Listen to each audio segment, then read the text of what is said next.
ጤና ይስጥልኝ አድማጭ ተመልካቾቻችን እንዴት ሰነበታችሁ? እያሱና ነኝ እንግዲህ ዛሬ ቀርበናል። የምናያቸው ብዙ ጉዳዮች አሉ። በመጀመሪያ ግን ጤና ይስጥልኝ እያሱ፣ ደህና ዋልክ? ደህና አደርክ? ደህና አደርኩኝ። እንግዲህ እኔ ወደ ውሎ ነው። እንግዲህ አንተ በሌሊት ነው። ይህንን ማሳወቅም አያስፈልግም። ግን ያው ከሌሊቱ ውድቅት ሌሊት ላይ ነው ተነስተን ፕሮግራም የምሰራው። ደህና ነኝ። ትንሽ ለንደን በረድ ትላለች ዛሬ 1-2 ዲግሪ ሴንቲግሬድ ሆኖ ነው። አዎ እንግዲህ እኛ ጋር ይዋዥቃል። እንግዲህ እንዴት እንደሆነ አላውቅም። ደግሞ ትንሽ ከፍ ያለ ነው። መልስ በፊት ቀዘቅዝ ነበር የዛሬ ሳምንት። ይለያያል እንግዲህ እንደሀገሩ። አሜሪካ ደግሞ የተለያየ ቦታ የተለያየ ነው ለነገሩ። አዲስ አበባ ደግሞ ይሞቃል አሉ ትንሽ። እዛው ደውዬ ሰው ተደውሎልኝ ነበር። አረ ኦኬ፣ ወዘሩንም እየተናገርን ነው ማለት ነው። እንግዲህ አንዳንዴ ወዘር ያነሳዋል ብትል ወደ ሌላ እንትን ይወስደናል እንጂ እውነት ለመናገር ወዘር ቻናል እዚህ ያለው በየሰዓቱ ስለሚነገር ምንም ያው ያን እያዳመጡ ሊቀያየርም ይችላል አንዳንድ ጊዜ በጣም ብዙና ኤኒዌይ ግን ጥሩ ነው። በጣም ብዙ ያወጡበታል በነገራችን ላይ ለዛ ለወዘር ቻናል ያገሩ በእናንተም እንደዛው ነው። እና ደግሞ ብዙ ህዝብ ያደናል። እዚህ አካባቢ ብዙ ችግር አለና ጥሩ ነው። እስቲ እንግዲህ ያሱ ያው ዛሬ እንግዲህ እንደተነጋገርነው ይዘን የመጣ ነው የአማራው የህልውና ትግል ደንቃራ ነው። ምናልባት ደንቃራ ሲባል ምንድነው የሚለውን ነገር ከሳቴ ብርሃን የተገኘውን መግለጫ አለ። ብዙ ነገር ማንበብ ይቻላል። ግን እኛ የፈለግነው ደንቃራ ማለት ምንድነው የሚነውን ነገር ምናልባት ጎላ አድርጎ ለማሳየት እና ለዚህም ርዕስ የመረጥንበት ምክንያት ይሄ ነው። ለሰው ምትሃትን በሽታን እንዲሆን ሟርት የሆነ ነገር በእንቁላል በዶሮ ወይም በልዩ ልዩ ነገርን ድር ደንቃራን እንዲሆን በማድራት ወይም ሟርትን በመንገድ ላይ ጥሎ ሰው ሲረገጠው የሚታመምበት ደንቃራ ይለዋል። ከሳቴ ብርሃን አንዱ መንገድ ማለት ነው። እና ወይም ደግሞ ደነቀረ፣ ዘጋ፣ አሰናከለ ብዙ ነገር ነው። አንድ ኢላማ አድርጎ ደግሞ ደንቃራ ገባብኝ ሲባልም እንደዛ ነው። ግን ከዛ የመጣ ነገር ስለሆነ የአማራው ትግል ብዙ ደንቃራ አለው በአሁኑ ሰዓት እንደምናየውና እነሱን ዘርዘር አድርገን እዛም እዚህም ለማየት እንሞክራለን። እና አድማጮችን ለዚህ ነው ደንቃራ ሲባል ምንድነው የሚለውን ነገር ትንሽ ግንዛቤ ውስጥ እንዲያስገቡት ፈልገን ነው። እያንዳንዱን ነገር በአንድ ጉዳይ ለመነጋገር አይቻልም። ብዙ ደንቃራ አለ በአሁኑ ሰዓት እና እሱን ለማንሳት ፈልጌ ነው እያሱ። ይሄን ግን እንግዲህ ወደዚህ ወደ ዋናው ወደ ደንቃራ ያልናቸው ጉዳዮች ከመግባታችን በፊት በኢትዮጵያ ውስጥ ብዙ በተለይ የአብይ ድራማ እና ብዙ የሚካሄዱ ነገሮች አሉ። በየጊዜው ነው አንተ በየሰዓቱ ማለት ይቻላል አንዳንድ ጊዜ ጽሁፍም ታወጣለህና የምታያቸው ብዙ ነገሮች አሉ። ግን በእኔ በኩል አንዳንድ ያየኋቸው ነገሮች አሉና እስኪ እሱን በአጠቃላይ እንየው። ምናልባት በተቻለ መጠን በቅደም ተከተል ይሁን ብቻ በዚህ ባለፈው አንድ ወር ባልሞላ ጊዜ ውስጥ ብዙ ነገሮች ተካሂደዋል። ከዛ በፊት እንደምናስታውሰው ያው በወሎ የተነሳው የፋኖ ግንባር እስከ ሰሜን ሸዋ መድረሱ ይታወቃል። ያን ከደረሰ በኋላ ቶሎ ብሎ ምክንያት የሰጠው አብይ ያው ተባብረው ወጉኝ የሚል ክስ አቀረበ። ከዚያ ደግሞ ቀጥሎ እንደማስታውሰው እንግዲህ ከረሳው እንትን ታደርጋለህ ቲፒኤፍ የሚባለው ከቲዲኤፍ ገንጠል ብሎ የወጣው ደግሞ ነፃ መሬት የሚባለው እነሱ ደግሞ ተጋጩ ተባለ። ከዛ በኋላ እንደውም አብይ በድሮን ሁሉ ቲዲኤፍን ተደበደበ የሚባል ነገር መጣ። ከዛ ደግሞ እንግዲህ በአብይ ክስ የቀረበባቸው ደግሞ ሱዳን ውስጥ ተገኝተው ተመካክረዋል የሚባል ነገር ደግሞ መጣ። ከዛ በኋላ እንደዛ ግን በሚያሳዝን ልበለው በምን እንግዲህ ልንነጋገር እንችላለን። አንዳንድ ቦታም እየተነጋገሩበት ነው። ግን ያንን የማረጋግጥ የሚመስል ደግሞ ከፋኖ አካባቢ አርበኛ ዘመነ ካሴ ወጥቶ ተናገረ። ከዛ ደግሞ እንደውም ትላንት ነው የሰማሁት እያሱ በዚሁ ጋር የተያያዘ ደግሞ አብይ ደግሞ ላከ ወደ እንትን ምንድነው አማላጅ ላከ ተባለ ወደ ኤርትራ ሩቶን እና አልሰማሁኝም። እሱን ደግሞ አልሰማህም? እሱን ትላንት ነው ገና ነው የሰማሁት። እና አማላጅ ልኳል ሲባል ሩቶ ሳይነግረን ሄደ። ሩቶ ሳይነግረን ሄደ። እና እሱን ደግሞ ምንድነው የተባለው? ኦኬ እዛ በሚስጥርም የላካቸው ሰዎች አሉ፣ የራሱን ሰዎች ነው የሚባለው። እዛ ላይ ደግሞ ማነው ኢሳያስ መተማመኛ ፈልጋለሁ። እንደውም ሌላ አንድ ደግሞ እንትን የሚለው ነገር ራሳችን ለመከላከል እንሞክራለን፣ ያው እንከላከላለን፣ ግን እኛን ብቻ ሳይሆን ትግራይም ውስጥ ጦርነት ከጀመረ ወደኛ ስለሚመጣ ራሳችን ማዘጋጀታችን አይቀርም የሚል ነገር ነው የሰማሁት። እንግዲህ ያለውን ግንኙነት እንድታየው ብዬ ነውና በዚህ በምልጃው ላይ ደግሞ በሚያሳብቅ መልኩ ደግሞ ጢሞቴዎስ ጌታቸው ምናምን ሰሞኑ ሲናገሩ የነበሩትን አንዳንድ ነገሮች ሳትሰማ አትቀርም። እና ይሄ ሁሉ አሰብን አመጣለሁ በሚል ሽፋንም የሚደረግ ድራማ ሁሉ አለ ኢትዮጵያ ውስጥ። አንተ የጻፍክበትን የቫይረሱን የምናምን መጨመርም ትችላለህ ካስፈለገና ይሄ ሁሉ ቅንብር ምንድነው? ያው አብይ ሁልጊዜ እንደሚያታልል የታወቀ ነው። ግን ይሄ ሁሉ ቅንብር ሪሊ ምንድነው አላማው? እውነት አሰብን ለማምጣት ነው ወይስ ሌላ ነገር ነው? የስርዓቱን ማስኬጃ መንገድ ነው? እሱ ላይ እናርግና፣ ምክንያቱም ይሄ ስርዓት አደገኛ ስለሆነ ከዛ ደግሞ ደንቃራ ያልናቸው ከዚህ ጋር ይያያዝ እንደሆን ብዬ ነው። እያሱ እስቲ ለመግቢያ ጥሩ ነው ያነሳቸው ነጥቦች። ብዙዎቹን ከመጨረሻ አካባቢ ካነሳቸው ነጥቦች አብዛኞቹን ሰምቻቸዋለሁ። እንግዲህ አማላጅ መላኩን አልሰማሁም። ደግሞ ኢሳያስም ደግሞ ለዛ ኮንዲሽን ማቅረቡን አልሰማሁኝም። ግን ወደ መጨረሻ የሰጠኸው ነገር ለምሳሌ ትግራይ ከተነካች ጦርነቱ ወደኛ ስለማይቀር ወደኛም ለመከላከል እንገደዳለን ያለው ነገር አለ። በተጨማሪ የሰማሁት ከዛራ ሚዲያ ስታሊን አስተላለፈው አልፎ አልፎ እከታተለዋለሁ፣ ትንሽ ሪቴት ቢያደርገኝ እና ምንድነው ያለው? ቀስ በቀስ የሰራዊት ክምችት እያበዛ ነው አብይ ወደ ትግራይ አካባቢ ድንበር አካባቢ የወታደር ክምችት እያበዛ ነው፣ ሎጂስቲኩን እያበዛ ነው እና የጦርነት ዝግጅት በሚመስል መልኩ እየሄደ ነው የሚል ነገር ነው። የባጀት መቋረጥ በትግራይ መከሰቱን ያሳያል። ከዛ አልፎ ደግሞ የሁመራ የአየር ጣቢያ ለአገልግሎት ክፍት መሆኑ የተነገረበት ሁኔታ አለ። ምክንያቱም ያው ሰዎች ከሲቪሊየን ጋር ሊያነሳሱት ይችላሉ እንጂ አውሮፕላን ጣቢያው ክፍት መሆኑ ለወታደራዊ ግልጋሎትም ክፍት የሚሆንበት ሁኔታ ይኖራል።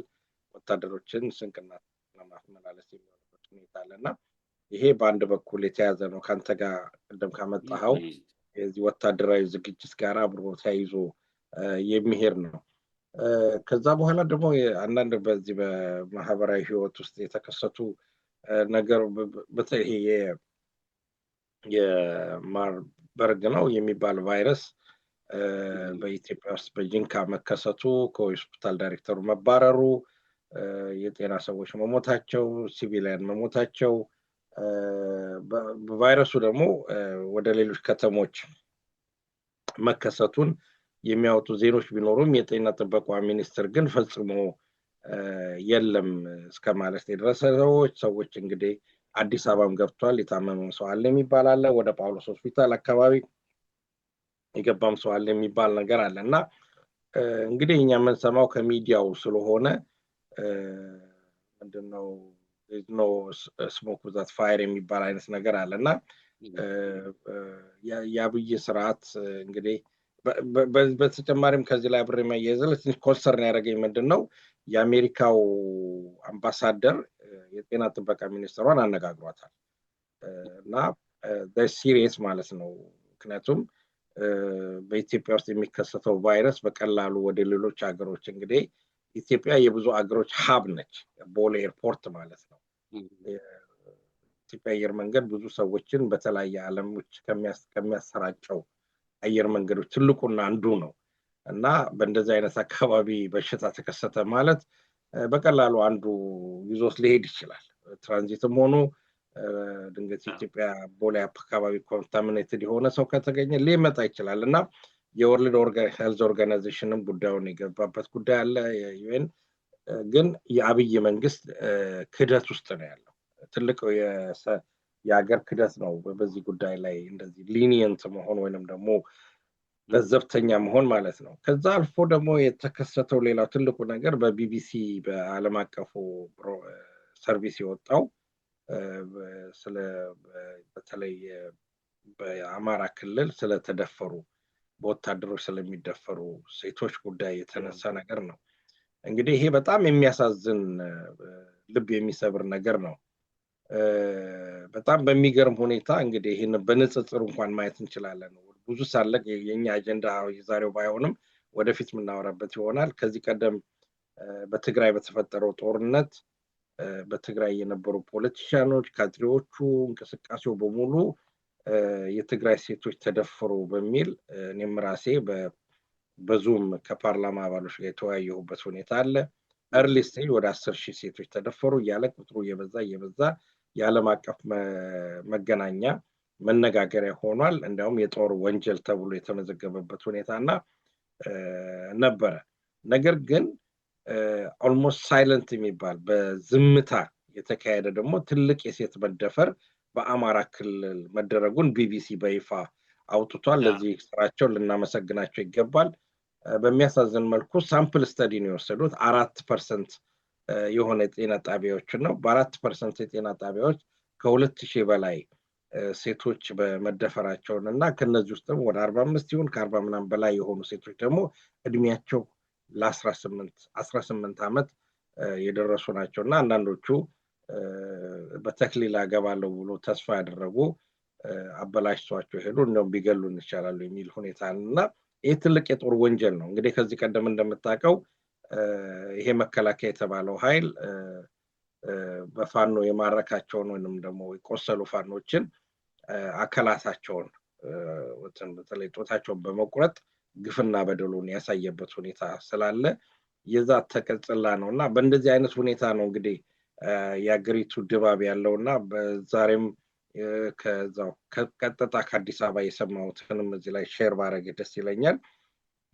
የኑሮ ውድነቱ ሰው ካቅሙ በላይ ከመሆኑ የተነሳ በአዲስ አበባ ከተማ ውስጥ የሱሳይድ የራስን የማጥፋት ነገር እየጨመረ ሄዷል። within the last couple of days ራሱ 5-6 ሰዎች አካባቢ ራሳቸውን ያጠፋሉ ብሎ በከቤተሰብ ኮንቨርሴሽን የሰማሁት ነገር አለና ሰው ተስፋ በመቁረጥ ላይ እና ራሱን በማጥፋት ላይ ነውና በዚህ አጋጣሚ ለህዝቦች የምነግረው ራስን ማጥፋት መፍትሄ እንዳልሆነና ይሄንን መንግስት መታገል ነው የሚያስፈልገው። ራስን በማጥፋት የሚመጣ ነገር የለም የሚል ሜሴጅ ማስተላለፍ ፈልጋለሁ።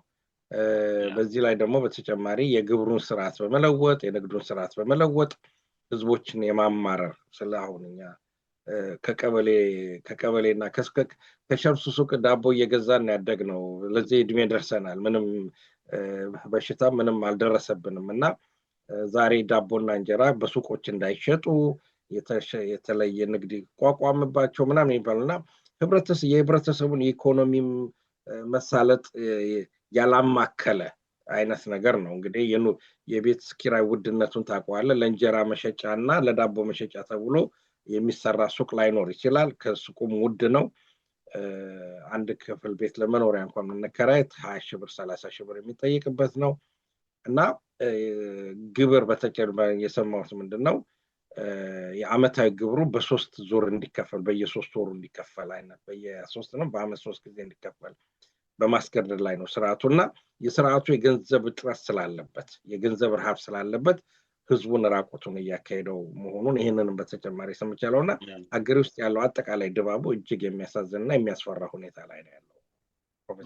በጣም ልክ ነው። ያ በተለይ የዚህ በአማራው ክልል ውስጥ ብሎ እንትና ማን ነው ቢቢሲ ያወጣውና በዚህ በጦርነቱ ምክንያት የተደፈሩ ሴቶችን በሚመለከት የዚህ የፋኖን ጉዳይ ስናነሳ አነሳዋለሁ ብዬ ነበር። እንዳልከው ለወደፊትም በደንብ ፕሮግራም ይዞ መስራት ያስፈልጋል ይሄን ነገር እንጂ በርግጥ እንደገለጽከው ነው እንደው ሳምፕል ነው የወሰደው ያልከው እንደውም አንተ በዛ ላይ ለማየት ሞክሬያለሁ ብለሃልና አሁን እዚህ እንደማየው ነው 2697 ሪፖርት ነው ያለው 4% ብቻ ነው ሄልዝ ፋሲሊቲውን እንትን ያለው 4%።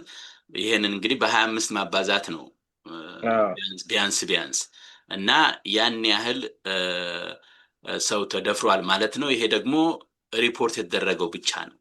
እንግዲህ ደግሞ አማራ ክልል ውስጥ ደግሞ ያው ከባህሉም ከምኑም አንፃር ደግሞ ሪፖርት የማይደረግ በጣም የበዛ ነውና በፊት በትግራይ ክልል ዝም ብሎ ቁጥር እየጠሩ ይሄን ያህል ሲባል የነበረው ነገር አልተደረገም ማለት አይደለም። እዛ ግን ይሄኛው ደግሞ በጣም ከዛ በላይ ጥፍ በላይ ማለት ይቻላል 3-4 ታይምስ ሊሆን ይችላል ከስፋቱም ከምኑም አንፃርና ብዙ ደግሞ የሚያሳዝነው እንዳልከው ከ45% በታች ማነው ከ45% የሚሆነው ኦልሞስት ሃፍ በለው የሚሆነው ከ18 በታች ማለት በጣም ዘግናኝ ነው። ይሄ እንደው ቃሉም አስገድዶ መድፈርም ሊባል የማይገባውም ይሄ ያው ቀጥታ ግድያ ነው እና ኤኒዌይ በአሁኑ ሰዓት በአገራችን ያለው ሁኔታ መቼም አማራን እንደፈለገ ማድረግ የሚቻልበት ወቅት ነው። መግደል ይቻላል፣ ሬፕማ ተወሱን ማድረግ ይቻላል፣ ምንም አይነት የጭካኔ ተግባር ኢትዮጵያ ውስጥ ማድረግ ይቻላል። ስለዚህ ማንም ተጠያቂ የለም። በተለይ ያ ደግሞ አማራ ላይ ሲፈጠር እኔ እንጃ እንደውም በርታ የሚያሰኝ ነገር ነው በሌላው የሚታየው በመንግስት በኩል ማለት ነውና እንጂ ይሄ እንግዲህ ግፍ እስከመቼ እንደሚቀጥል እንግዲህ ምናየው ነው። እንግዲህ ይሄ የመረረ አይነት ጭካኔ ተግባር እየተካሄደበት ያለው ህብረተሰብ ላይ ያለ በፖለቲካ ስም ግን ብዙ ነጋዴዎች አሉ እያሱ እንደምታውቀውና ለዛሬውም ርዕስ ያቀረብነው ከዛ አንፃር ነው። አማራው በቃኝ ብሎ ለህልውና ትግሉ በጣም የሚቻለውን ሁሉ እያደረገ ነው፣ ህይወቱን እየከፈለ ነው ያለው ፋኖ ማለት ነው። በሌላ አነጋገርም በንጽጽርም እናየዋለን። በእውነት ህዝቡ ፋኖ ጋር ነው ወይስ ዝም ብሏል? እሱንም ልናየው እንችላለን በኋላ። ግን እንደው 1-4 ነገሮች ይዤ መጥቻለሁና በየተራ ብናያቸው የአብይ ኦሮሞማን ለማስወገድ የዚህ የአማራው የህልውና ትግል የሚፈልገው ግብ ላይ እንዳይደርስ ደንቃራ በስቶበታል። ቅድም እንደገለጽነው ደንቃራ በዓላማህ ላይ መሰናክል የሚፈጥር ነገር እንደማለት ነው ባጭሩ። እና እነዛ ብዙ ነገሮች አሉ እና እስቲ ብናያቸው። ለምሳሌ የኦነግ እንቅስቃሴ የሰሞኑን እንቅስቃሴ ልትገልጸው ትችላለህ። አብሮነት እየተባለ በዚህ በእነ ልደቱ የሚቀነቀነው የቀልድ ሁኔታ አለ። የሰላም ትግል እየተባለ በፋኖም ውስጥ ራሱ ችግር አለ። ይኸው እስካሁንም ተጠናክሮ እንኳን መምጣት አልቻሉም። በህዝቡም ውስጥ እንደዛው አሁን ቅድም እንደጠቀስከው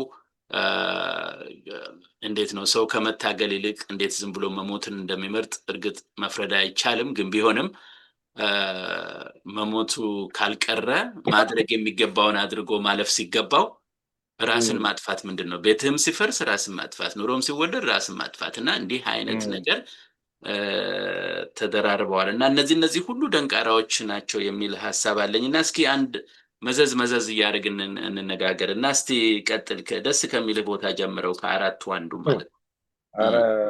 ስልህ ያነሳቸው ነጥቦች በጣም ወቅታዊ ናቸው። ህብረተሰቡም ሊገነዘቡ ያስፈልጋል። በተለይ በአማራ ህልውና ትግል ላይ ያለው ወጣት ፋኖ ያንን ድጋፍ የሚያገለግለው የአማራው ዲያስፖራ በሚዲያ በማናቸው መንገዱ እየተደራጀ ያለው ይህን ነገር በትክክል መገንዘብ ይኖርበታል እና በእርግጥ ደንቃራ በምንልበት ሰዓት ጉዞህን የሚያሰናክል ዓላማህን የሚያሰናክል ከግብህ እንዳትደርስ የሚያደርግ እንግዲህ የተገለጸው መታታዊ አስማታዊ በሆነ ነገር ቢሆንም በዘመናዊ ነገር ግን በዘመናዊ ፖለቲካ ደግሞ ስንተረጉመው የተነሳህለትን ዓላማ በማሳነስ በማኮሰስ ወይንም ደግሞ የዓላማህን ግብ በማሳት በማዘናጋት ወይንም ደግሞ ያንን እንቅስቃሴ ሌላ ስም በመስጠት የመሳሰሉት ነገሮች ሊኖሩ ይችላሉ እና በእንደዚህ አይነት መንገዶች አሉ እና ስጋት በመፍጠር በህብረተሰብ ውስጥ ነው እንግዲህ የአማራ ህልውና ትግል የተነሳበት ምክንያት መነሻውም መድረሻውም የአማራን ህዝብ ደህንነት ማስጠበቅ ነው ሌላ ነገር አይደለም ከዚህ ቀደም እንደተባለው ደግሞ ደጋግሞ እንደተባለው በፋኖ ትግል ውስጥ ያለፉ ህይወታቸውን የሰው በፋኖ ትግል ውስጥ ያሉ ሰዎችም እየተናገሩት ነገር ምንድነው ህዝባችን የህልውና አደጋ አለበትም አዲስ በተፈጠረው የፖለቲካ ስርዓት በተለይ ከ50ዎቹ ከዚህ ከ50 ዓመት ለባለፉት 50 ዓመት በተፈጠረው የፖለቲካ ሆነ አማራ ጠል ሆነ አማራን ኢላማ ያደረገ አማራ በአማራ በመሆኑ ብቻ ክርስቲያን በመሆኑ ብቻ የሚታረድበት የሚሰቀልበት የሚሰደድበት ሁኔታ ስራ እንዳይኖር ኑሮ እንዳይኖር የሚደረግበት ሁኔታ ነውና አሁን ይሄ ክላይማክስ ፖታ የምትለው መጨረሻ ፖይንት ላይ የደረሰበት ነው ይገብቶበት ነው አማራው ወደ ትግል የገባው አማራው እንዲያውም ከዚህ ቀደም የነበሩን ስርዓቶች ከዚህ ቀደም ኢቭን የራሱን ስርዓት የሚባልለትን የሚነገርለትን የአማራ ስርዓት ነበር ተብሎ የሚነገርለትን ዘውዳዊ ስርዓት እንኳን ለማፍረስ ግንባር ቀደም ሚና የተጫወተ ከዛ በኋላ ደግሞ ኢትዮጵያን አስጠብቃለሁ ብሎ ኢትዮጵያ ወይንም ሞት ያለውን የደርግ መንግስት ራሱ እሱንም ለማፍረስ አብሮ የተሰማራ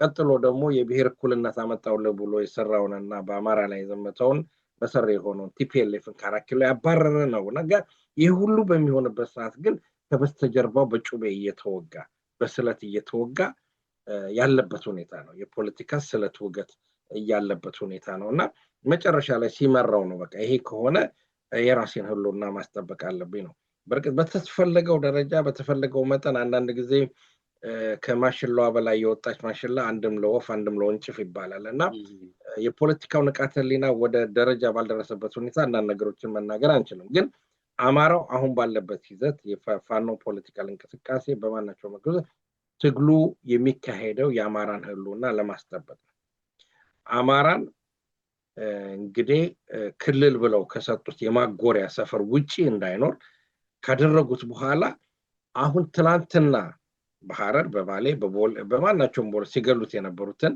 ዛሬ ደግሞ ቤቱ ድረስ እየመጡ ልጁን እየደፈሩ ክብሩን እየደፈሩ እየገደሉት ነው የሚገኘው ይሄ ነው ሪፖርት የሚያሳየው እንግዲህ ከዚህ ቀደም በለንደን ምስጋና ይገባቸዋልና ብዙ የአማራ ልጆች ቢቢሲ ድረስ በመሄድ ሼም ኦን ቢቢሲ እየተባለ ብዙ ሰላማዊ ሰልፍ ተደርገዋል ለዛ ምስጋናና ሪኮግኒሽን ይገባቸዋልና የነሱም ስራ ውጤት ሊሆን ይችላልና ዛሬ ቢቢሲ ይሄንን የመሰለ ዘግናኝ ዘገባ ያቀርባል ነገር ግን ይህ በሆነበት ሰዓት ላይ ዓለም አቀፉ ህብረተሰብ አውቆት ፀሐይ ሞቆት ባለበት ሰዓት ላይ ግን በኢትዮጵያ ውስጥ የሚፈሉ ደግሞ ፖለቲከኞች የምንላቸው ቅድም የጠቀስካቸው በካታጎሪ ያስቀመጥካቸው ሰዎች አሉ ለምሳሌ በኦሮሞ በኩል የሚንቀሳቀሱ የኦሮሞ ሊቃኖች አሉ በነስኬል ጋቢሳ በነ ጆዋር መሐመድ እና በመሳሰሉት አካባቢ የሚቀጡ በዚህ ደግሞ ስትመጣ በአማራነን በሚል እኛ ሰላማዊ ትግል ነው የምናካሂደው የቅንጦት እንደ ፍራንሷ አንቶኔት ለምን ኬክ አይበሉም አይነት ነገር እኮ ነው በተመለከተው የአማራ ህዝብ ለምንድን ነው ኬክ ማይበላው አይነት ነገር ነው ምን ችግር አለበት የምን ጠመንጃ ነው ልደቱ እያለን ያለ ነው እና በልደቱ አይነት ሰዎች አሉ በሌሎች ደግሞ ድንገት አንተ ሜንሽን ያላረካቸው ደግሞ ሚዲያዎች አሉ አንዳንድ ሚዲያዎች አሉና እነዚህ ሚዲያዎች ስማቸውን ማንጠራው ተግባራቸው ስለሚናገር የአማራን ትግል የሚጎትት ስልት የተከተሉ አሉ ለምሳሌ ዋነኛው መጥራት ይችላል ሪዮት ለምሳሌ ሚዲያ ብትመለከት የነ ጆዋርና የነ ልደቱ መፈንጫ ነው ዛሬ ጉባኤ የተደረገ የአማራን ህልውና ትግል የሽፍትነት ትግል የጽንፈኞች ትግል በማስመሰል የተሻለው ትግል መንገዱ ሰላማዊ ትግል ነው አብይን የምናስወግደው በሰላማዊ ትግል ነው ብለው በአማራ ቁስል ላይ ጨው የሚነሰንዙ ፖለቲከኞችና ሚዲያዎች አሉ ይሄ ሊታወቅ ይገባልና አሁን ወደ ዝርዝር ስንገባ ለምሳሌ አሁን ወደ ኦሮሞቹ በመጣበት ጊዜ በጣም የሚገርም ነገር ደግሞ የተፈጠረው ሁኔታ ለከንዱ ስናነሳው ፖለቲካ መቼም በጣም ኢትዮጵያ ውስጥ ድራማ ነው የሆነ ስቴጅ ላይ የምታየው ነገር ይመስላል። ሆሊውድ ሙቪም አንዳንዴ ይመስላል እኮ ሰዎቹ ታችረኞች ናቸው ፖለቲከኞቹ። ትላንትና ከአብይ ጋር አኩርፎ የነበሩ ሰዎች እንደነ መረራ ጉዲና የመሳሰሉ ሰዎች ዛሬ ከሽመልስ ጋር መነጋገር አለብን ብለው ፋይላቸውን ይዘው ሄደዋል። ፋይላቸውን ይዘዋል እና እንግዲህ የተባሉ ነገሮች አሉ። እሱ መጣራት ያለበት ነው። ለማናቸውም ነገር በሚቀጥለው ምርጫ ተሳትፈው የኦሮሞን ህልውና ማስጠበቅ አለ። ሌሎችም የሚባሉ ነገሮች አሉ። ሰሞኑን መጡ። ከላይ ጦርነት እየተካሄደብን ነው። ቅድም ያነሳው ለምሳሌ በጽምዶ በሚባለው ይኖር አይኖር አናቅም፣ የሆነ ሚስቲክ የሆነ ነገር ነው። ጽምዶ የሚባል ነገር አለ። በጽምዶ አማካኝነት ኤርትራ፣ ትግራይና ፋኖ ተባብረው የወጉኝ ነው ብሎ ቲሞቴዎስ የተናገረበት ሁኔታ አለና ይህንን ፖለቲካ ነገር በመጠቀም በመጎተት ይሄው እየመጡባቸው ነው። እኔ ይሻላቸዋለሁ። ግን ባለፈው ስንነጋገር ነበር የአብይ መደበቂያው ዞሮ ዞሮ የኦሮሞማ ፖለቲካ ነው። እዛው ነው ሄዶ የሚወሸቀውና እዛ ሲወሸቅ አሁን የኦሮሞ ፖለቲከኞች መጥተው አብይንና የአብይን ስርዓት የማዳን አይነት ድራማ እየፈጸሙ ነው። እና ያ ማለት ምን ማለት ነው?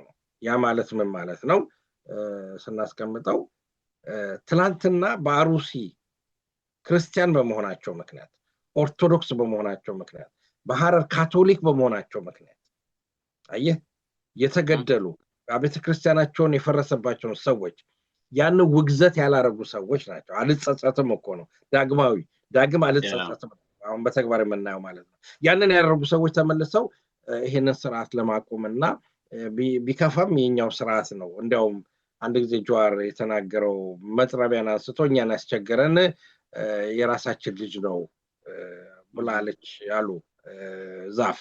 ምክንያቱም መጥረቢያውን የያዘው እንጨት ስለሆነ ማለት ነው።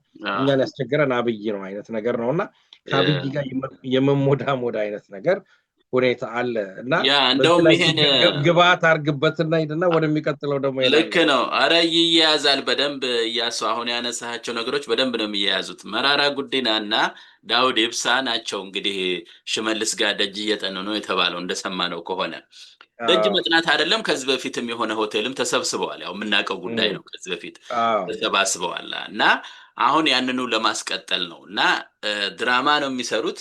እዚህ ደግሞ የሚገርመው በውጭ ደግሞ ስትመጣ እንዳልከው ቅድም ልደቱ ጋር ሆነው ደግሞ ተሰብስበው በሪዮት ሚዲያ ያው የሚላቸውን ያደርጋሉ። እንደውም ልደቱ ሁሉ ያንተ የሰላማዊ ትግል እሱንም ተሄድበታል ያንተ የሰላማዊ ትግል ጽናት የሚገርም ነው ብሎ አንከር ሚዲያም ሲያደንቀው ሰምቻለሁ። የሚደንቅ ነገር ነው እና እነዚህ በሙሉ ታያይዛቸዋል። በእኔ አስተያየት ያው እንደው በሂሳቡም ምንም በዚህ በሳይንስ ስታየው በጣም ቀላል የሆነ ማመዛዘኛ አለ እና እያንዳንዱ ነገር ከአንድ ነገር ጋር እኩል ከሆነ ያ የሚወዳደረው ነገር ራሱ ያው ነው ማለት ነው። ምን ለማለት ፈልጌ ነው እንግዲህ ኦፌኮ ያው ጀዋር እንደጠቀስከው ኦፌኮ ነው፣ ከፍተኛ አመራር ነው።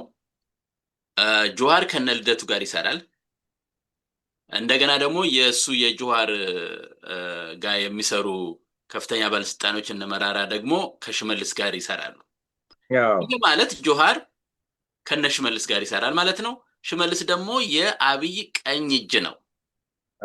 ስለዚህ አብይ ጋር ነው የሚሰሩት ማለት ነው።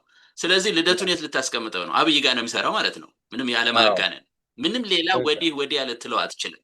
ስለዚህ ይሄ ደንቃራ ነው። ከዛም አልፎ በተከታታይ የሰራቸው ስራዎች ልደቱ የራሱ እምነት የራሱ ነው፣ ግን ሌላውን ሰው ግን መጫን አይችልም። ምክንያቱም እኔ በዛም በኢንተርቪውም ላይ ስለሰማሁት ነው አንዳንድ ነገሮች የተለያየ ቋንቋ መናገር የለብንም የሚለው የሱን ሰላማዊ ትግል ተብዬ ቅድም እንዳልከው ልክ ሁሉም አልጋ ባልጋ በሆነበት ጊዜ ሰው የህልውና ትግል እያካሄደ እሱ ያንን የሚያወራበት ምክንያት በቀጥታ የፋኖን ትግል ተጻራሪ አድርጌ ነው ማየው። ያን ደግሞ እንደውም ቀጥታ ከአብይ ጋር የሚገናኝ ነው እና ይሄ እውነት ለመናገር በእኛ በአማራው በኩልም በኋላ እንመጣበታለን ድክመት አለ።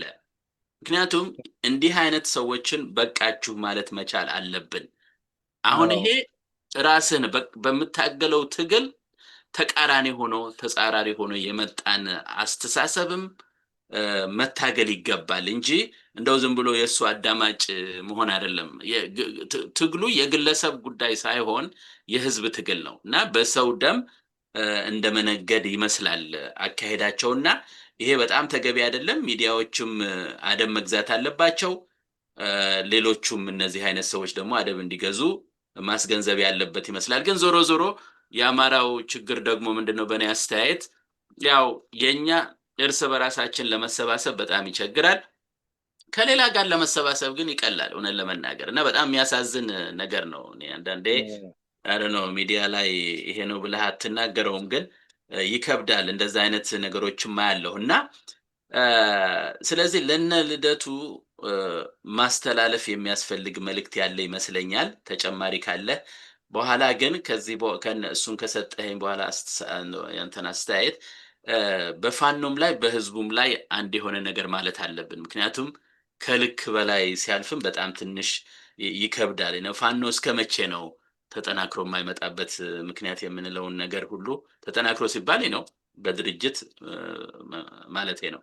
እና እስቲ ሐሳብ ስጥበት። የነ ልደቱ የቀረ ነገር አለ የምትለው ካለ ከሚዲያዎች ጋር አያይዘ ያ የቀረ ነገርማ በጣም በጆንያ ነው ያለው። ብዙ ነው ያው በኩንታል ነው ያለው። በፈረሱላ ምናምን እናቀርብላቸዋለን። ምንድነው መሰል አሁን እንደው አልመንችን አሁን ለምሳሌ ልደቱን እንደ ቪዥነሪ አድርጎ አሁን ለምሳሌ አንከር ሚዲያ በትላንትና ምናምን ባደረገው ያንተ ህዝባዊ አመጽ ሰላማዊ ትግል ይሄው ተንቦገቦገ በኢትዮጵያ ውስጥ አብይን ከስር እያናጋው ነው። ያንተ መንገድ ትክክለኛ ነበር። ያንተ ራዕይ ትክክለኛ ነው። አሁን ተንቦግቦጓል። እስቲ እሱንም ሐሳብ ስጥ። ኦሮሚያ ተካሄደው ነገር ምንድነው? ያኮፒስ ነው ማኮፒ ምናምን ብለ ያኮፒ ብሎ ይሄው ነጻ አዎ ያንን ቪዥን እየታየ ነው። እና እንደውም መጀመሪያ ደነገጥኩኝ። የደነገጥኩበት ምክንያት እነዚህ ሰዎች በኦሮሚያ አካባቢ ዩኒቨርሲቲ ተማሪዎች የተነሱትን ተቃውሞ የኛ ነው ሊሉ ነው ብዬ አሰብኩና ወዲያው ሳልጨርሰው ልደቱም አይ የኛ ጉዳይ አይደለም ግን እኛም እየሰራንበት ነው አለ። አይ አሁን ሲጀመር ትንሽ የኢትዮጵያ ፖለቲካ አንዳንድ ድራማዎችን ንግግርም ከጀዋር ነው የሚዋሱት። እየሰራንበት ነው ሲል ከጀዋር ንግግር ነው። እሺ ቀጥል። እና የፖለቲካ ሂደቶችን ወይንም ኢቭን እዛ አካባቢ የሚንቀሳቀሱ ነገሮችን የፖለቲካ የፓርቲ አሰራር አለ። የፓርቲ አሰራሮች አሉና በፖለቲካ ፓርቲ ውስጥ የቆዩ ሰዎች የድርጅት አሰራሮች የሚሏቸው አሉ። ለምሳሌ አሁን ወደ ኋላ ልውሰድህና የዚያ ኦሮ አማራ ተብሎ ጥምረት ሲሰራና ወያኔን ግራ ሲያጋቧት ምንድነው የሚያደርጉት? አንድ ጊዜ በኦሮሚያ ክልል አመጽ ያስነሳሉ። በቃ የሚፈልጉትን የአላሙዲን ከብቶች ይነዱበታል፣ መኪና ያቃጥሉበታል። ልክ ወያኔ ትኩረቷን ወደ ኦሮሚያ ስታረግ አማራ ክልል ደግሞ ያስነሳሉ ባዲኖቹ። አየህ አሁን ምንድነው ሰው የሚያስበው ወጣቱ ወጣ ህዝቡ ገንፍሎ ይወጣ ምናምን ይመስላል፣ ግን የፖለቲካል አሰራር ነው። ኦሮሚያ ክልል ኦፒዲዮ ቄሮን ያሰማራል። አማራ ክልል ደግሞ እነገዱ በነበሩበት ሰዓት የአማራን ወጣት ያሰማራሉ ማለት ነው። this is a political drama የድርጅት አሰራር ማለት ነው። እና አሁንም የተከሰተውን ነገር በጣም በጥንቃቄ ማየት አለበት። በኦሮሚያ ክልል የተከሰተው የተማሪዎች አመጽ ተብሎ ኮታንኮት ከ66ቱ ከነበሩት ብንወዳቸውም ብንጠላቸውም ማለት ነው ከነበሩት የፖለቲካ እንቅስቃሴ አንፃር ከባህሪውም ከይዘቱ ምንም የተለያየ ነገር ሲጀምር እነዚህ ሰዎች አንድ ጥያቄ ነው ያላቸው። ብሔራዊ አገልግሎት አንሰጥም ነው ራሱ ሼም ነው እንደዚህ ማለታቸው። እውነት ለመናገር ከሆነ ማለት ነው እንደውም ናሽናል ሰርቪስ የሚያስፈልጋቸዋል ተብሎ 2 አመት ውትድርና ሁሉ ሊገባ ይችላል ወጣቱ ማለት ነው ከፈለገ አብይ ማለት ነው። ለሀገሬ ብሔራዊ አገልግሎት አልሰጥም ብለህ ሰላማዊ ሰልፍ አትወጣም በፕሪንሲፕል ደረጃ። በፕሪንሲፕል ምክንያቱም ብዙ ሀገሮች አሉ ናሽናል ሰርቪስ ያላቸው። ለምሳሌ አሁን ግሪክ ብትመለከት ማናቸውም ዩኒቨርሲቲ ከመጨረሱ በፊት 2 አመት ነው 1 አመት የወታደራዊ ሰርቪስ ሰጥቶ ነው ተመልሶ የሚገባው። እና በአካባቢው ፎርሚደብል የሆነ ጠላት አላት ግሪክ፣ ተርኪዎሾች አሉ። ስለዚህ ራሳቸውን ማዘጋጀት አለባቸው። እና ሀገሮች አሉ እንደዚህ የሚያደርጉ። እስኪ አብረ እዚህ ላይ ቆይ ያዝ አድርገውና አብረህ እስኪ ነው አንዳንዶቹ ለምሳሌ ይሄ ነገር ትሪገር ሲያደርግ ነው አይነት ነው አቀራረባቸው። ምክንያቱ ኤግዛክትሊ እሱ ላይሆን ይችላል፣ ግን ይሄ ምክንያት ይሆንና ከዛ አብዮት ይመጣል። ጥሩ ጥያቄ ነው። ብዙ ጊዜ እንደዛ ይባላል። ለምሳሌ 66ቱ አብዮት በ10 ሳንቲም ነዳጅ እና ሴክተር ሪቪው በተባሉ ጥያቄዎች እና በትንሽ በዛ በወታደሮች እንቅስቃሴ የተጀመረ ነው የሚባል ነገር አለ። ያ ነገር እየገነፈለ እየሄደ ነገር አለ። በእርግጥ ኮንትሪቢዩት አያደርጉም አይደለም፣ ኮንትሪቢዩት ያደርጋሉ። በተለይ በቋፍ ላይ ያለ ሊወድቅ የተዘጋጀ መንግስት ከሆነ ያንን የህዝብን እንቅስቃሴ የሚጠቀሙበት ኃይሎች ይኖራሉ። ከዚሁም አንዱ ደርግ ነው የተጠቀመበት፣ መጨረሻ ላይ ስልጣኑን ወሰደው።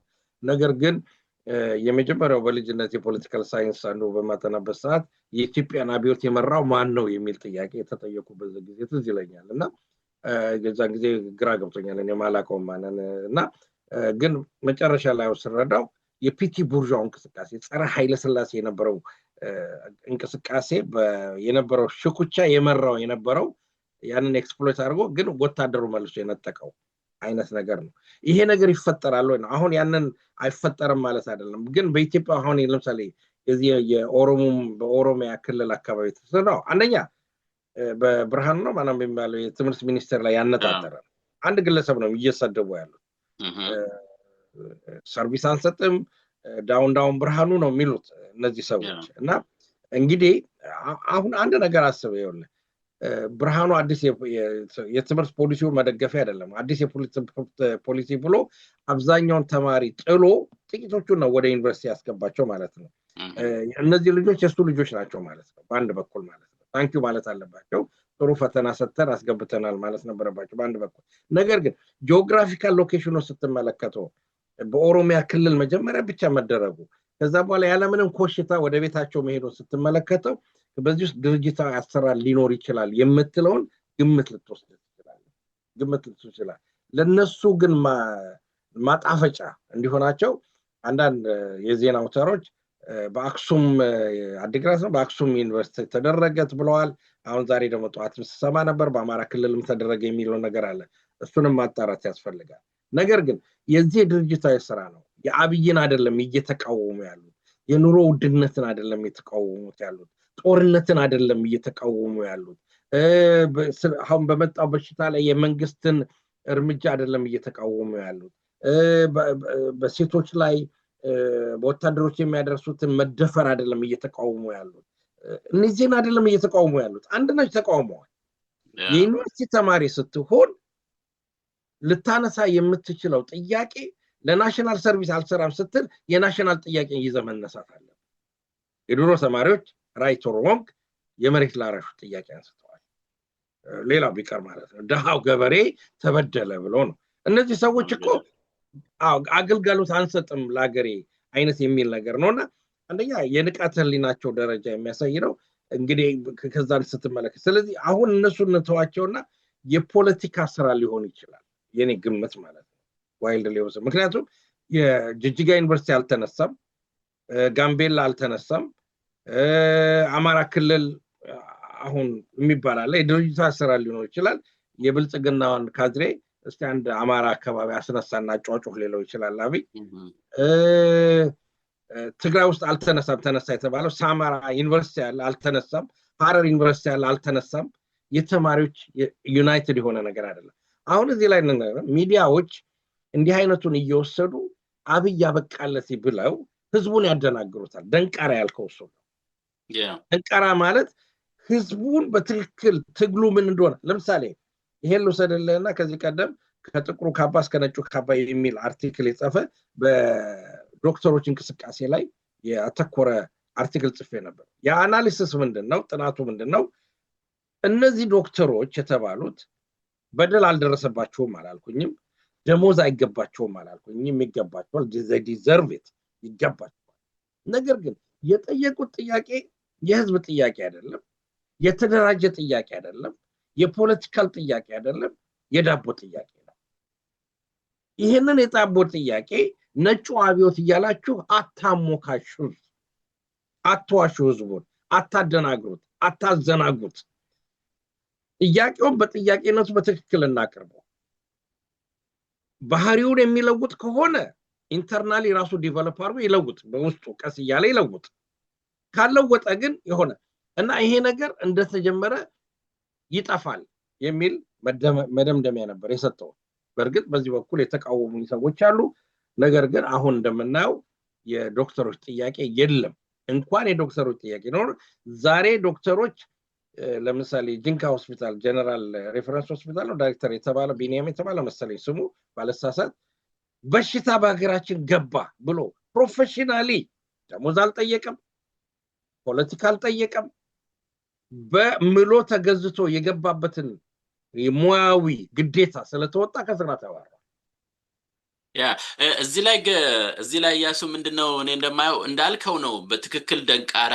ብዙ ደንቃራ አለ ግን ደንቃራ የሚሆነው በእኔ አስተያየት አንተ በትክክል ጋራለህ ያልከውን ራሳቸው ያስነሱት ከዚህ በፊት ልክ ቄሮን ምናምን እንዳሉት ሁሉ ራሳቸው የያዙት በራሳቸው ቁጥጥር ስር የሚመሩት አይነት ተቃውሞ ከሆነ yes ውሸት ነው አሁን የእንትኖቹ ሲታይ ትንሽ ይለያል የሐኪሞቹ የዶክተሮቹ ማለት ነው ግን አንፎርቹኔትሊ አልገፉበትም ወደሚፈልገው አቅጣጫ አልሄደም እርግጥ ሚዲያዎች እዚህ ላይ መጠንቀቅ አለባቸው የሚለውን መልእክት ትክክል ነህ በአንድ በኩል ደግሞ እንግዲህ ያለንበት ሁለት አጣብቂ ነገር ውስጥ በአንድ በኩል ይሄ ነገር መቼም የግድ የሚዲያ ስራ ቢሆንም ወገናዊነትም ስላለ ደግሞ የግድ ይሄ መንግስት እንዲሄድ እንፈልጋለን ከዛ አንፃር ታይቶ የሚባል ነገር ይኖራል ከልክ በላይ ሲለጠጥ ነው መጥፎ የሚሆነው በተወሰነ ደረጃ ማለቱ ብዙም ላይ ከፋ ይችላል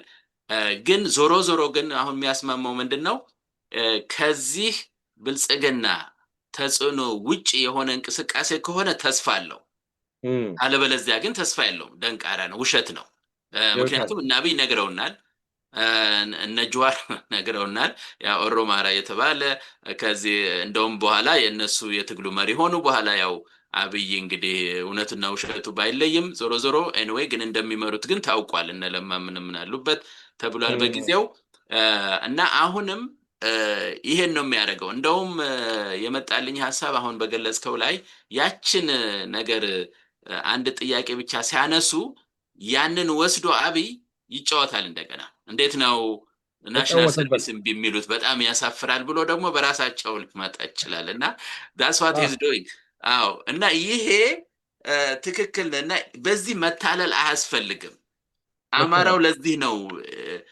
ቀደም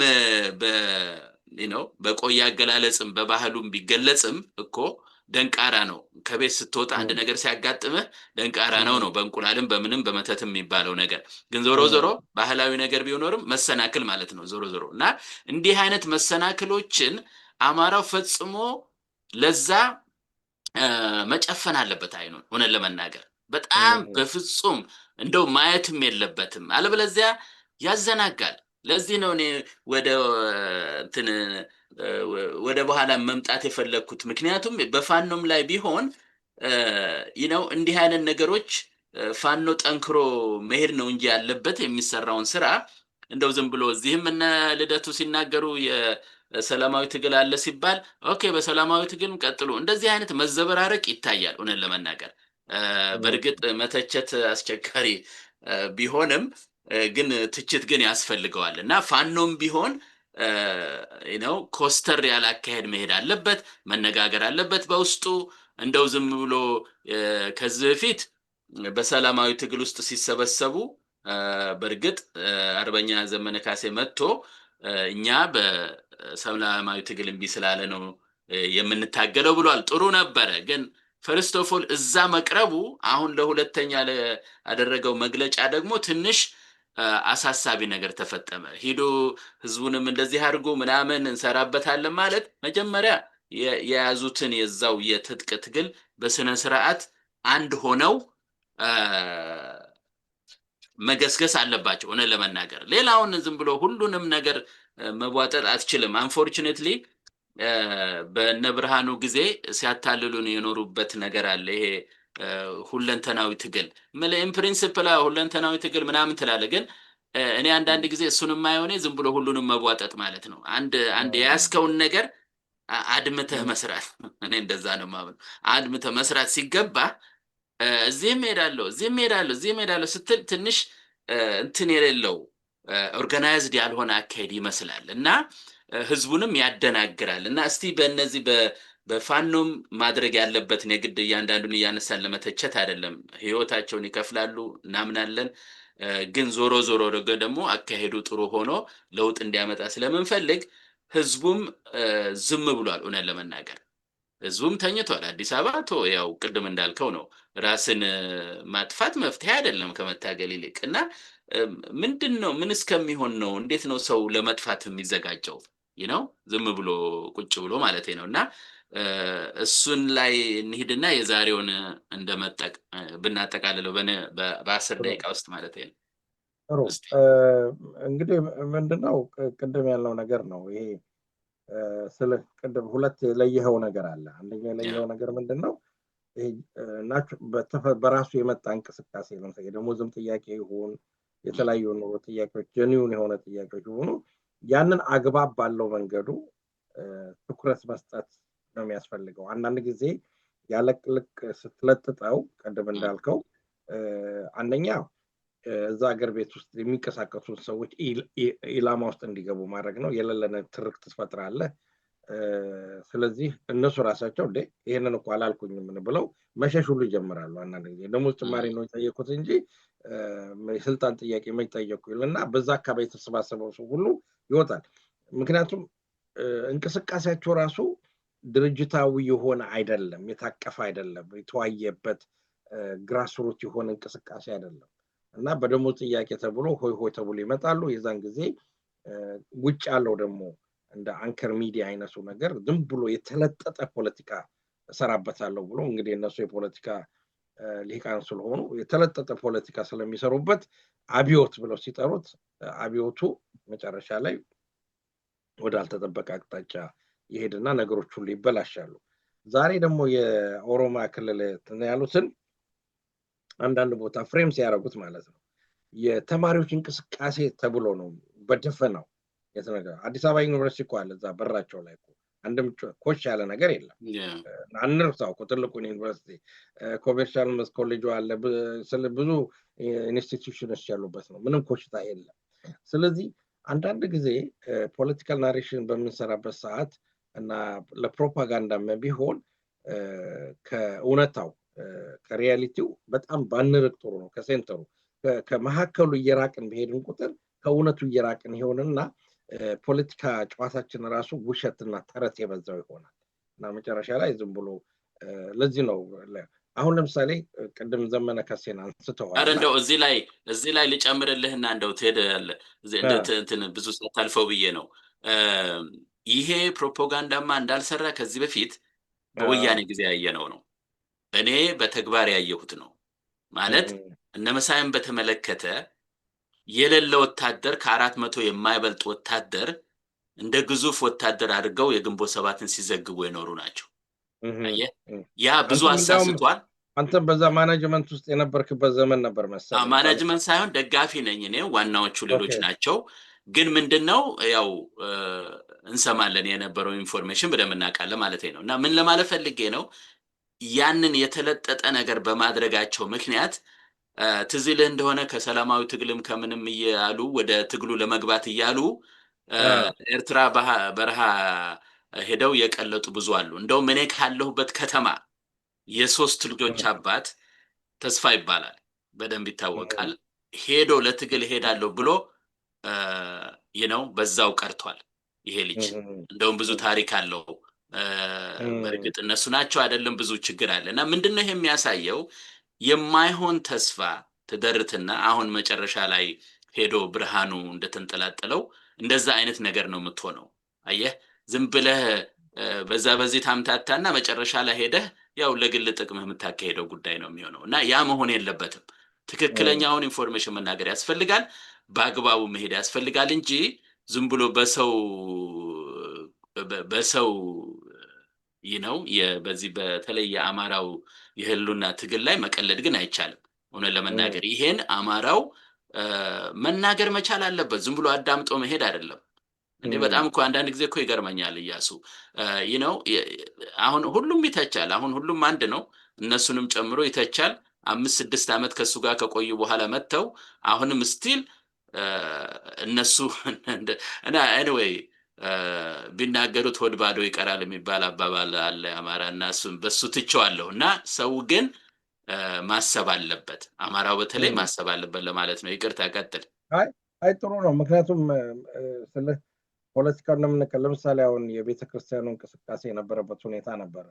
ቤተክርስቲያን ተበደለች ተብሎ ያ ሁሉ ማዕበል ሲወጣ ስለ ፖለቲካል ራሱ ሳይንስ ነው። ስለ ሳይንስ እንደ እናንተ ፊዚክስ፣ ኬሚስትሪ፣ ባዮሎጂ ባይሆንም የራሱ አካሄድ አለው። ምክንያቶች ይኖሩታል።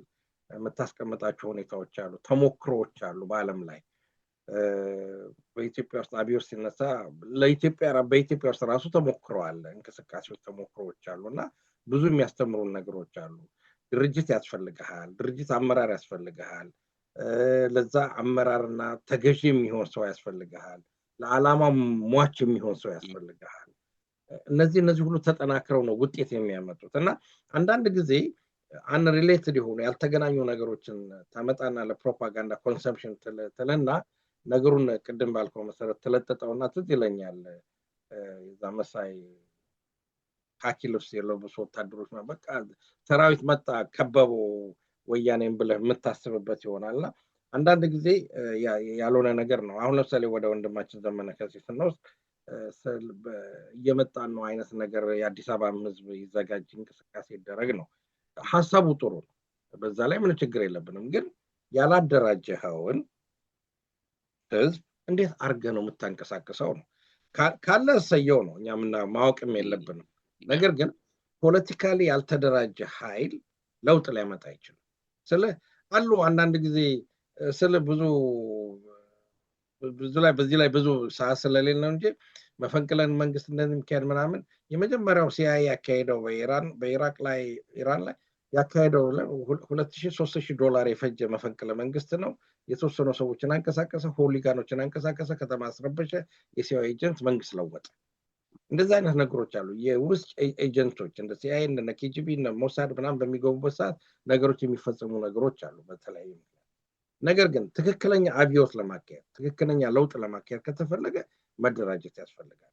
ሰዎች በዓላማው ዙሪያ መሰባሰብ ያስፈልጋቸዋል። ለዛ ዓላማ መሞትና መስዋዕትነት መጠየቅ ያስፈልጋል። ዲስፕሊን ይጠይቃል። ያንን ጊዜ ነው ህዝብን ተንቀሳቀስ የምትለው። በባዶ ሜዳ ግን አዲስ አበባ ውስጥ ከዚህ ቀደም በሰራው ስሌት ማለት ነው ለአንድ ሰው 2 ሰላይ ነው የተመደበው። ከቀበሌው ይሄ ዱላ ከሚደበድበው ጀምሮ ማለት ነው፣ ሳረገጣችሁ እዚህ ጋር ችግኝ ከነቀላችሁ ከሚለው ጥበቃ ጀምሮ አራርስመንቱ ጀምሮ እስከ ላይ ድረስ የስለላው መዋቅር ድረስ ለአንድ ሰው 2 የተመደበበት ሁኔታ ነው እና በዚህ አይነትና ጥሪ ስታካሄድ አንዳንድ ጊዜ አላስፈላጊ በግለሰቦችም በአንድ ማህበረሰብ ላይ አላስፈላጊ ኢላማ ይደረግና ትግሉ በህቡ ነው መካሄድ ያለበት ምንለው ለዚህ ነው። እየጮክ አይደለም። የምትጮህ ድመት አይጥ አትይዝም ይባላል። እየጮክ አይደለም ትግሉ። መደረግ ያለበትን ስራህን ሰርተህ ነው የምትጮኸው እና በእንደዛ አይነት መንገድ መካሄዱ ትንሽ እኔ እንጃ ተሳስቼ ካልሆነ አላውቅም እንጂ ፊውቸር ነገር ነው የተጠቀመው። እንሰራበታለን እናደርጋለን ነው፣ ገና ለወደፊት ነው። ይሄ ደግሞ በፍጹም አይመችም፣ በፍጹም አይሆንም። ሰርቶ ቢሆን ኖሮ ዳትስ ፋይን፣ መቼም አንድ ነገር የሆነ ነገር ትይዛለህ እና ይሄ ነገር እንዳልከው በህቡ ሆኖ በደንብ ከተደራጀ በኋላ አንድ ቦታ ላይ ትሪገር ማድረግ የሚቻልበትን መንገድ ትፈጥራለህ።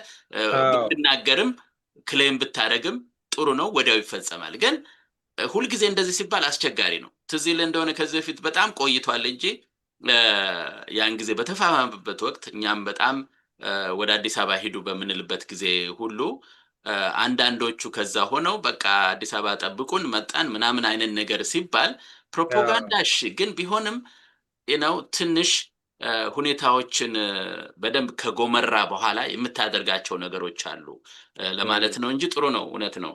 እሺ ከታሪክ መማር እንችላለን። ኢህአፓ ለምሳሌ እንደ ኢህአፓ በህቡ የተደራጀ ፖለቲካ ድርጅት አልነበረም።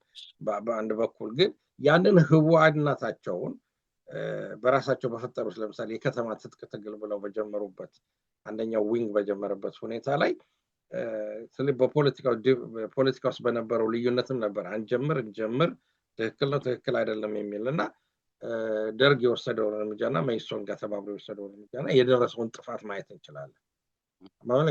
ከታሪክ መማር ጥሩ ነው። ስለዚህ ለምሳሌ አሁን ወያኔ ትግል በምታካሄድበት ሰዓት አዲስ አበባ ውስጥ የህቡ አደረጃጀት እንደነበራት ብዙ ይነገራል። አንዳንድ ጊዜ ከደርግ ጊዜ ጀምሮ የነበረና ኤርትራ ነጻ ስትወጣ ጀምሮ የደርግ አካባቢ የነበሩ ሰዎችም ኤርትራ ላይ የተገኙበትና ኒሻን የተሸለሙበት ሁኔታ ነበር የሚባል ነገር አለና ትግላችን ህቡ ነው መሆን ያለበት። ትግላችን መስዋዕትነት የሚጠይቅ ነው። የሰው መስዋዕትነት ደግሞ ዝም ብሎ ደግሞ የሚሰጥም ነገር አይደለም። ስለዚህ ውጤታማ ለመሆን ቅድም ወደ ፋኖ ናምጣ ቅድም ካልከው ፋኖ አንደኛ ትግሉ ረዘም ያለ ጊዜ እንደሚወስድ አጭር ጊዜ እንደማይሆን መረዳት ያስፈልጋል። አንደኛ ሁለተኛ መደራጀትን ይጠይቃል። ሶስተኛ ለዛ ድርጅት ተገዢ የሆነ አባሎችና አመራሮች ያስፈልጋሉ። እነዚህ በጣም ክሩሻል የሆኑ ነገሮች ናቸው። አራተኛ ደግሞ ለዛ ዓላማ ሟች የሚሆን የህይወት መስዋዕትነት መክፈል የሚፈልግ ለወገን የሚቆም ምክንያቱም በአንጻራዊነት እንመልከት ከተባለ ቁጭ ብዬ እሞታለሁ ለዓላማም ታግዬ እሞታለሁ መበለገባ አሁን ቅድም የተነጋገርነው ትራጀዲ ነው በጣም ይሄ አንድ ሰው ሱሳይድ ደረጃ ሲደርስ ድንገት የሞያው ባለቤቶች ቢሆኑ ቢናገሩ ጥሩ ነው ከኔ ይልቅ ሱሳይድ ቦታ ሜንታል በውስጡ ያለው በአይምሮ ውስጥ የሚፈጠረው ነገር በጣም ከባድ ነገር ነው። ያ የሚያሳዝን ትራጀዲ ነው። ነገር ግን መሞታችን ካልቀረ ይሄን ስርዓት መለወጥ የምንችለው ለወገኖቻችን ህይወትን መስዋዕትነት በማድረግ ነው የሚለው መርሆ መከተል መቻል አለብን። ስለዚህ እንደዚህ አይነት ማዕቀፍ ነው መንቀሳቀስ ያለብንና ያለበለዚያ ግን ውጤታማ ላንሆን እንችላለን። ግን ስርዓቱ አሁን ምንድነው በእርግጥ ስርዓቱ በፈጠረው ቀውስ በአንድ በኩል የሚመች ነገር አለ። ለምሳሌ የሚመች ነገር ልበለው አይደለም። በአንድ በኩል ምንድነው አብይ የራሱን መቃብር እየቆፈረ ያለ መንግስት ነው። quite famous የካፒታል የማርክሶች ንግግር ነው መሰለኝ ካፒታሊዝም digs on grave ይላሉ። ካፒታሊዝም የራሱን መቃብር ይቆፍራል ይላሉ። እና አብይ የራሱን መቃብር በየጊዜው ነው እየቆፈረ ያለ በጣም ህዝብን እያማረረ እንዲያው አንዳንድ ጊዜ ገርመኛል ለምን አርፋችሁ ተኛችሁ ለምን ምሬቱ አልበቃችሁም የሚል አይነት ነገር ይመስላል። በየጊዜው የምሰማው ነገር ስለህ በእያንዳንዱ የሚያረጉት ነገር ህዝቡን በከፍተኛ ሁኔታ እንዲማረርና ለውጥ እንዲመጣ ነው እየሰሩ ያሉትና አብይ መቃብሩን እየቆፈረ ነው። ይሄንን የሚያስፈልገው የተደራጀ አሰራርና ንቃተ ህሊና ነው። እና በዚህ አይነት ከሄድን የአብይን እድሜ ልናሳጥረው እንችላለን። እና ይሄንን ነገር በትክክል ፋኖች ሊያስቡበት ይገባል። እና በህልም ላይ አሁን ለምሳሌ በአዲስ አበባ ላይ ተማሪዎች ተነቃነቁ የሚለው ወሬ ፋኖን ሊያዘናጋው ደንቃራ ሊሆን አይገባም። ፋኖ የራሱን ስራ ነው መስራት ያለበት። በጠመንጃ ብረት አንስቶ ጫካ ገብቷል ከጠላት ጋር እየተታኮሰ ነው ያ ነው ስራው። ተማሪ እዛ አመጻ አላመጻ የራሱ ጉዳይ ነው። ሌሎችም ነገሮች ቢደረጉ ማለት ነው። ስለዚህ የፋኖ ቅድም ያለው እንደ ሌዘር ፎከስ ዲሆነ ስራ መስራት ነው ያለው። በተረፈ በሌሎች በተለይ በጣም በሚያሳዝኑ ሁኔታ ብዙ የፋኖ አሁን ትንሽ ቀንሷል መሰለኝ የፋኖ ሰዎች የሚሏቸው በእንደዚህ አይነት ሚዲያዎች እየቀረቡ ለምሳሌ ዘመነ ካሴ በሪዮት ሚዲያ ላይ ቀርቧል። ለነሱ ኢንስትሩመንት ነው የምትሆነው ምንም ውጤት አያመጡም እነሱ። ምክንያቱም ጽንፈኛ ነህ የሚል ሰላማዊ ትግል ማካሄድ አለብህ ያንተ ትክክል አይደለም ከሚል ሰው ጋር ምንም አይነት ዋይት መስመር ልትይዝ አትችልም። ስለዚህ እነሱ መተው ነው። እነሱ በፈለጉበት መንገድ ይሄዱ።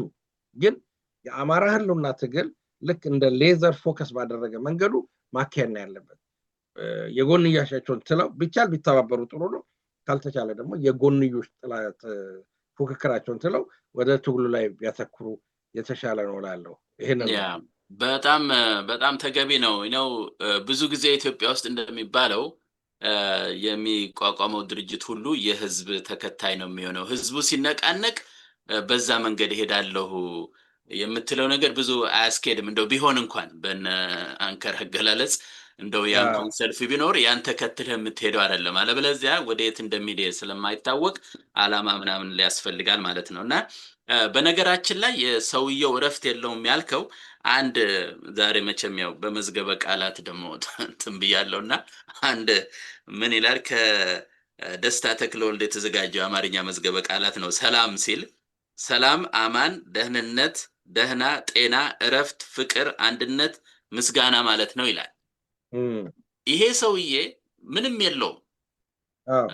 ቶ ይሄ መደመሩን የሱ መደመር አንድነቱን ቶ የሚያወራውና ቅዠት ነውና ይሄን ሁሉ ያሟላም ሰላም ሰው ከሌለው ይሄ ሁሉ ነገር የለው ስለዚህ ይሄ ሰውዬ ሰላምም የለው በዚህ እንኳን ብንተረጉመው ሰላምም አይሰጥም ስለዚህ ምንም ይሄን ሰላምን የሚያጠፋ ሰው ራሱ አንተ ቫይረስ ብለዋል እንግዲህ ያንን ሌላ ቀን እንነጋገራለን ይሄ ሰላም የማይሰጥ ሰውዬ በዛ እንኳን ብቻ ብትተረጉመው ሰላምን እንድታገኝ ህዝቡ መስራት አለበት ሆነ ለመናገር መስራት አለበት አማራ በተለይ አይደለም ስንት ጊዜ እንደሚሆን አላቅም እኔ አሁን እንደው አንድ ነገር ባነሳ ቁጥር አንድ ነገር ትዝ ይለኛል የዚህ በወያኔ በነበረው ትግል እኮ እስር ቤት ገብቶ እንዴት ይያሉ እየሰደቡ ሲገርፉት እንደነበር አያስታውስም እንዴ እንደው ስንት ጊዜ ነው እንደገና ተመልሰ እና ይሄ መሆን የለበትም ስለዚህ ህዝቡ አሁን ህዝቡ ላይ የመጨረሻ መልእክት እናስተላልፍ ሁሉ ጊዜ እናስተላልፋለን ግን ዞሮ ዞሮ ህዝቡ አሁን ምንም የሚታይህ ነገር ከሌለ የሚቀየር ነገር ከሌለ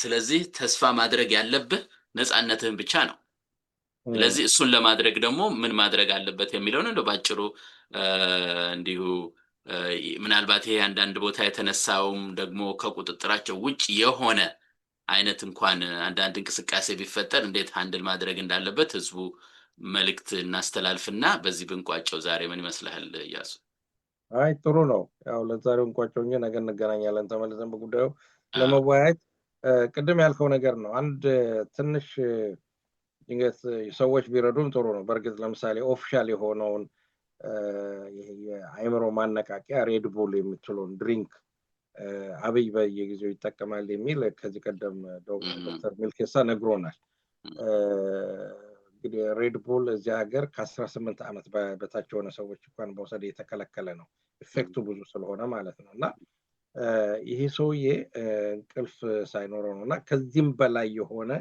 ሌሎች የአይምሮ ማነቃቂያ እጽዋቶችን ሊወስድ የሚችልበት ፖሲቢሊቲ ይኖራል የሚል ግምት አለኝ ይሄንን በግምት ያዙልኝና ውስጥ አዋቂ ሰዎች ካላችሁ ጠቆም ብታረጉን ጥሩ ነው ምክንያቱም እንደሚባለው የቅርብ አዋቂዎች እንደሚናገሩት በሚዲያው እንደሚናገረው ሰው እንቅልፍ የለውም ከፊቱም ማየት ይችላል ማዲያት ሁሉ ወጥቶ ምናምን ብሎ እንቅልፍ ያጣ የተቀበጀበጀ ሰው ነውና ጤናማ በሆነ አይምሮ አገሪቱን እየመራት ያልሆነ ሰው ነውና ለምሳሌ አሁን አንዱ ትልቁ መገለጫው አሰብንን ካላመጣችሁ ብሎ ሚኒስትሮቹን ሁሉ አምሷቸው ማለት ነው ጢሞቴዎስ ወዶ አይደለም የታዘዘው ነው የሚናገረው በሱ ስር ባብይ ስር ትታዘዛለህ እንጂ ሐሳብ አሰጠም ስለ ጢሞቴዎስን ተናገር ይሄንን በኢንተርናሽናል ኮሚኒቲ ብሎ ያዘዘው ነው ከዛ በኋላ ማንነ ሙፍት ዲና ሙፍት ማን ነው ዲና ሙፍት ቲክቶክ ላይ ሁሉ ወጥቶ አንበሳ ወርዱልኝ እያለ ስለ አባይ የተናገረና ምን ያህል ቅሌት ውስጥ እንዳስገባቸውና ይሄንን ሁሉ ሂስትሪሌቱ ስታስገባው ይሄ ሰውዬ ያለበትን የሜንታል ኢንስቲትዩሽንና አገሪቱ ከቀውስ ወደ ቀውስ የምትሄድበት አይነት መንገድን ነው የምናየው ይህ ከሆነ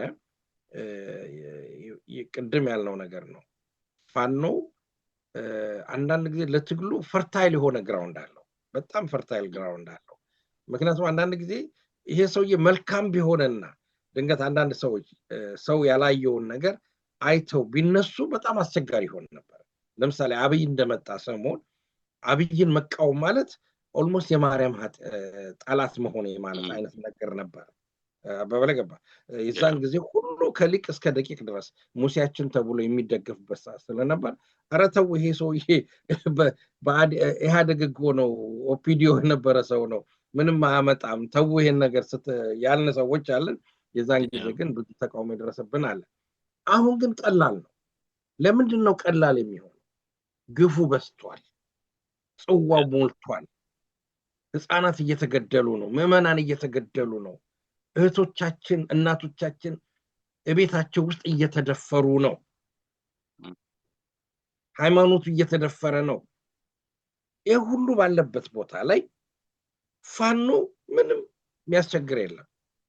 ትላንት ባለኝ አንድ ኮሚኒኬሽን የላኩለት ምንድነው ይሄንን የቢቢሲ ሪፖርት ብቻ ለአካባቢው ህዝብ በአማርኛ ተርጉማችሁ አንብቡለት፣ ለማንቃት አንብቡለት፣ በቃ ለፋኖ አንብቡለት። እህትን እየሆነች ነው፣ እየተደፈረች ነው።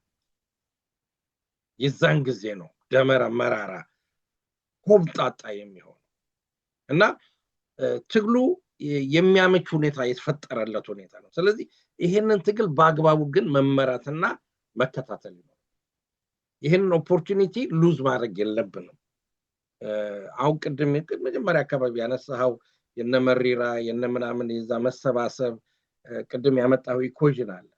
መሪራ እዛ ከሆነ መሪራ ደግሞ ጀዋር የመሪራ አካል ነው።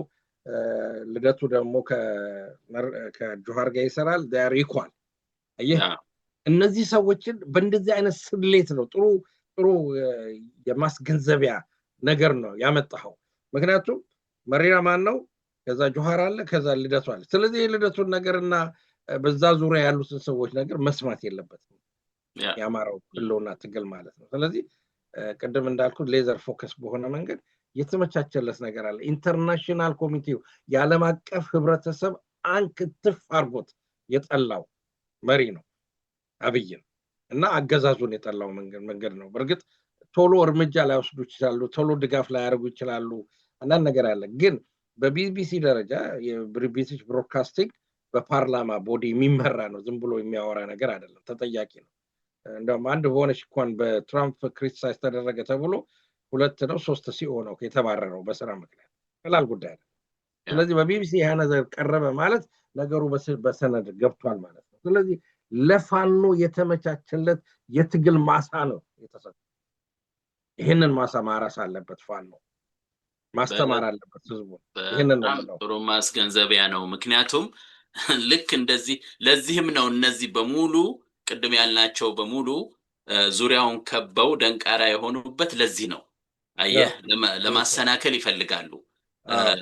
በተለይ ወደ አደባባይ ማለት እንግዲህ አደባባይ ሲባል የውጩን ዓለም ማለታችን ነው። ወደሱ በሚሄድበት ጊዜ ጆሮ ሲገኝ በዛ እነዚህ ሁሉ ይራወጣሉ፣ የግድ ነው እና እንዳልከው ነው የሚሆነው። እና በጣም መቼም እንደው እንግዲህ እንደዚህ በቅድም ካላክልኝ ውስጥ አንዳንዱን ለማሳየት ያህል እንደዚህ ዛፍ ስር እየተሰባሰቡ የሚያደርጉትን ትግል ሳይመቻቸው ብዙ የሚለፉትን የህልውና ትግላቸውን ማሰናከል ማለት ከጠላት ወገን መሰለፍ ነው ሆነን ለመናገር እና ይሄን ነገር መገንዘብ አለበት። ብዙ ጊዜ ሊነገረው አይገባም። ኑሮ፣ ችግሩ፣ ግድያው፣ አሁን ደግሞ ያው እየተከሰተ ያለው ማንኛውንም ነገር አስጸያፊ ነገር ሁሉ በአማራው ላይ ሲካሄድ አማራው ደግሞ ነግበኔንቶ ኦልሬዲ እሱ ላይ ነው ያለው። ነግበኔ የሚለው አሁን ሌላው ነው። ሌላው ደግሞ እንደዚሁ ትንሽም ቢሆን ቢደርስበት ይቀጥላል እና ሁሉም ተባብሮ ይሄን ስርዓት ማስወገድ አለበት እንላለን። እንግዲህ የተወሰነ ሐሳብ እንዳገኛችሁ እንገምታለን። አድማጭ ተመልካቾቻችን እና ሐሳብ ስጡ። ለመናገር የምትፈልጉም ሰዎች በዚህ ሚዲያ ቀርባችሁ ያው እንደተለመደው እንጋብዛለን። አስፈላጊ ሆኖ ሲገኝ ደግሞ ፓናል እናዘጋጅና የፓናል ውይይት ይኖረናል 5-6 ሆነን ማለት ነው። ለዛሬው ግን ይሄን ይመስላልና ያሱ እንግዲህ ደህና ዋል ልበል መሰለኝ። ያው ደህና ዋል እንግዲህ መልካም የሥራ ቀን ይሁንልህ። አሜን። ለሁላችን እንገናኝ። አድማጮቻችን ደህና ሁኑ። ሰብስክራይብ አድርጉ፣ ሼር አድርጉ፣ የመሳሰሉትን ነገሮች አሟሉልንና ተከተሉ፣ ላሰማው አሰሙ። እናመሰግናለን። በጣም አመሰግናለን። ጤና ይስጥልኝ። በተመሳሳይ ፕሮግራም እስከምንገናኝ እንግዲህ ደህና ሰንብቱ። አሜን።